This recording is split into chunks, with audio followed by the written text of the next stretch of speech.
Dasher. Life was not easy for the reindeer family at J.P. Finnegan's traveling circus and menagerie.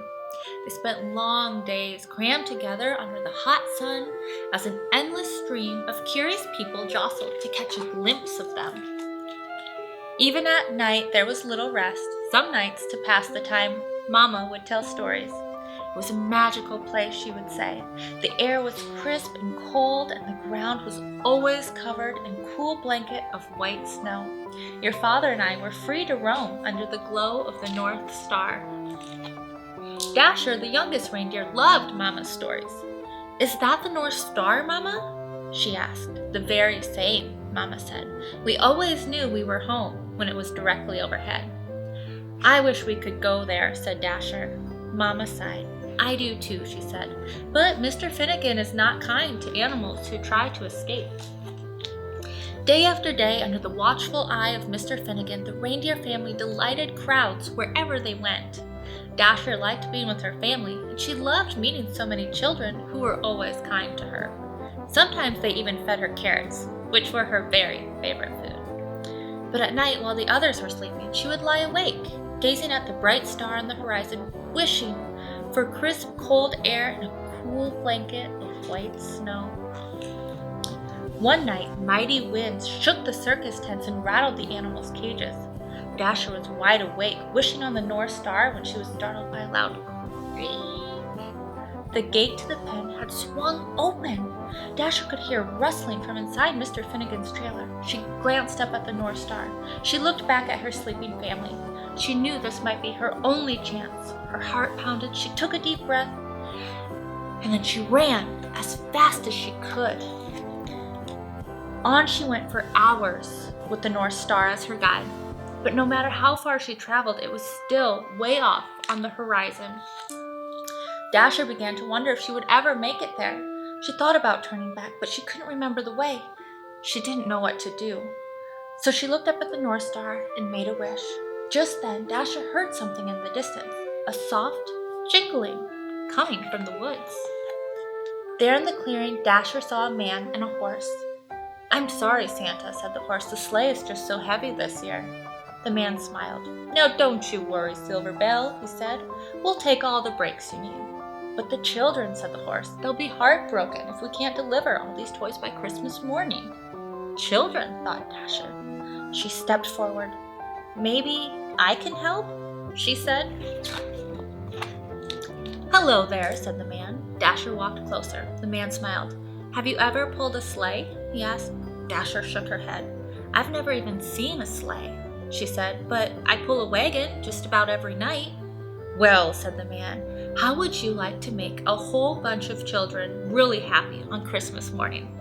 "I would like that very much," said Dasher. Santa thanked Dasher and attached her harness. It was soft against her fur, and its jingling bells made the most beautiful sound she had ever heard. Santa climbed into his sleigh. Dasher pulled with all of her might. Then suddenly the load felt lighter. Dasher looked down. They were flying. All night, Dasher and Silverbell pulled Santa's sleigh through the air as Santa guided from rooftop to rooftop, delivering toys to children everywhere. Dasher had never experienced such a thrill. She ate so many carrots, she felt like she would burst. She was having so much fun, she forgot all about the North Star. As the first light of dawn appeared on the horizon, they landed. The air was crisp and cold. The ground was covered with a cool blanket of white snow. Dasher searched for the North Star on the horizon but couldn't find it anywhere. Santa smiled. "Dasher," he said, "look up." And there it was, directly overhead. "Is that the North Star?" she asked. Santa's eyes twinkled. "Merry Christmas," he said, "and welcome home."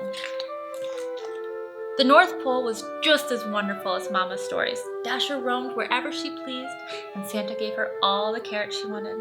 But something was missing. "I love it here," she told Santa, "but I miss my family. I wish we could be together." Santa smiled. "That's your best wish yet, Dasher," he said. "Let's go find them."